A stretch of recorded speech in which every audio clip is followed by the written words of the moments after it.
नमस्कार सर्वांना. श्री स्वामी समर्थ. स्वामींची कृपा नेहमी तुम्ही व तुमच्या परिवारावरती राहो हीच स्वामींच्या चरणी प्रार्थना. तर ताईंनो आणि दादांनो, आजच्या व्हिडिओमधून आपण हे बघणार आहोत की आज गणपती बाप्पांची चतुर्थी आहे. तर आज गणपती बाप्पांना अशी कोणती एक वस्तू आहे की ती अर्पण केल्याने तुमच्या सर्व समस्या ह्या दूर होतील व ती वस्तू अर्पण केल्यानंतर तुम्हाला कोणत्या प्रकारचं शुभ फल हे गणपती बाप्पांकडून मिळेल. गणपती बाप्पा हे विघ्नहर्ता आहेत. ते आपल्या भक्तांचं विघ्न हे स्वतःवरती घेतात आणि त्यांना सुख हे भरभरून देत असतात, म्हणून त्यांना विघ्नहर्ता असं म्हणतात. तर ताईंनो आणि दादांनो, संकष्टी चतुर्थी ही आज आहे, म्हणजे 16 एप्रिल 2025 वार आहे बुधवार. दरवेळेस संकष्टी ही मंगळवारी येते. मंगळवारी संकष्टी चतुर्थीला विशेष असं महत्त्व आहे, परंतु यावेळेस चतुर्थी ही बुधवारी आली आहे. परंतु बुधवारी सुद्धा चतुर्थीला अनन्यसाधारण असं महत्त्व आहे. आनंदाच्या प्रसंगी मनसोक्त नाचणारे, गोडधोड आवडीने खाणारे, शिक्षणाची आवड आणि आस्था बाळगणारे, असा सर्वांना आदर्श वाटणारे असा देव गणपती बाप्पा आहेत. गणपती बाप्पा हे सगळ्यांना आवडणारे देवता आहेत.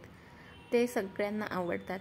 प्रत्येकांना ते सुख देतात, भरभरून सुख देत असतात आणि दुःख ते आपल्या भक्तांकडून हिरावून घेत असतात. म्हणूनच तर त्यांना विघ्नहर्ता असं म्हटलं आहे. विघ्नहर्ता का म्हटलं आहे? कारण ते आपल्या भक्तांवर कोणत्याही प्रकारचं संकट येऊन देत नाहीत.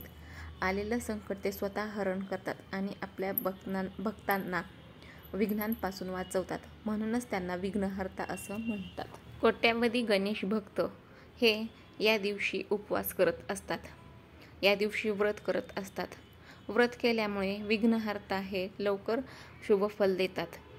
गणेश व्रतांमध्ये संकष्ट चतुर्थीचे व्रत हे सर्वोच्च आणि सर्वश्रेष्ठ आहे. संकष्ट चतुर्थीचे व्रत फार प्राचीन आहे. हजारो वर्ष झालं हे व्रत भारतवर्षात अगदी निष्ठेनं केलं जातं. या व्रताची थोरवी ही सर्वत्र दिसून येते.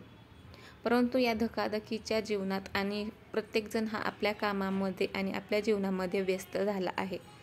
त्यामुळे पहिल्या आषाढ चतुर्थीला इच्छा असूनही व्रतचारण करता येईलच असं नाही.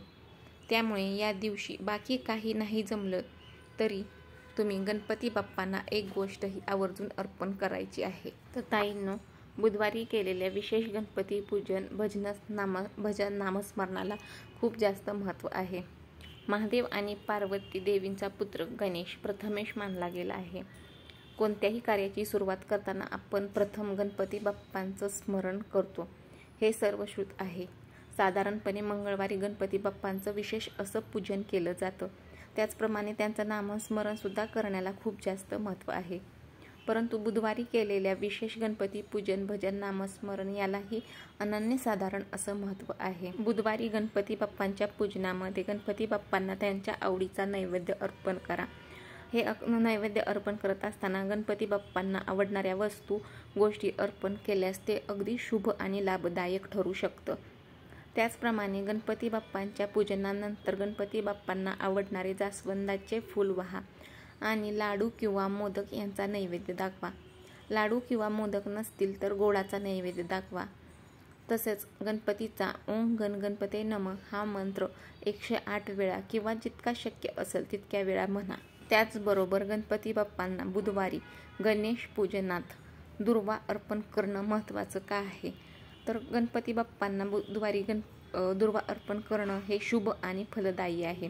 या दिवशी 21 दुर्वांची जुडी बाप्पांना अर्पण केल्याने गणपती बाप्पा हे प्रसन्न होतात आणि आपल्या भक्तांना सुख, समृद्धी आणि बुद्धी प्रदान करतात.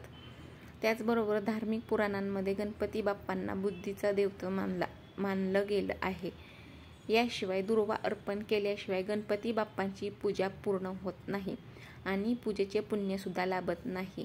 त्यामुळे उद्या गणपती बाप्पांच्या चतुर्थी दिवशी गणपती बाप्पांना 21 दुर्वांची जुडी ही आवर्जून अर्पण करा. तर ताईंनो, संकष्टी चतुर्थीच्या दिवशी दिवसभर उपवास करावा. त्याचबरोबर गणपती बाप्पांची पंचोपचार पूजा करून घ्यावी. शुद्ध पाण्याने गणपती बाप्पांच्या मूर्तीचा अभिषेक करून घ्या. अभिषेक करतेवेळी अथर्वशीर्ष पाठ नसल्यास 21 वेळा आवर्तन करा. अन्यथा ओम गण गणपते नमः या मंत्राचा 108 वेळा जप करा. त्याच्यानंतर फुले अर्पण करा. धूप दीप नैवेद्य अर्पण करून गणेशांचे नामस्मरण करा. त्याच्यानंतर प्रसाद करून घ्या आणि त्याचे वाटप करावे. संकष्ट चतुर्थीला चंद्रदर्शन महत्त्वाचं मानलं जातं. रात्री चंद्रोदयाची वेळ पाहावी, धूप दीप लावून गणपती बाप्पांना नैवेद्य दाखवावा. त्याचबरोबर चंद्रदर्शन घेऊन चंद्राला अर्घ्य द्यावे आणि गणपती बाप्पांची आरती म्हणून जास्वंदाची फुले आणि दुर्वा अर्पण करून उपवास सोडावा. उपवास सोडताना गणपती बाप्पांना आवडणारे लाडू, मोदक असे पदार्थ नैवेद्यासाठी करा. गणपती बाप्पांना दुर्वा अर्पण करा. त्या दिवशी गणपती बाप्पांना दुर्वा अर्पण करणं हे शुभ आणि फलदायी आहे. या दिवशी गणपती बाप्पांना 21 दुर्वांची जुडी अर्पण करा.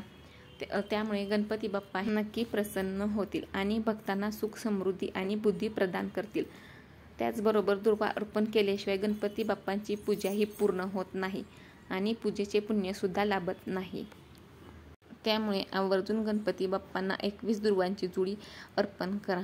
तर ताईंनो, व्हिडिओमधील माहिती आवडली असेल तर नक्की लाईक, शेअर, सबस्क्राईब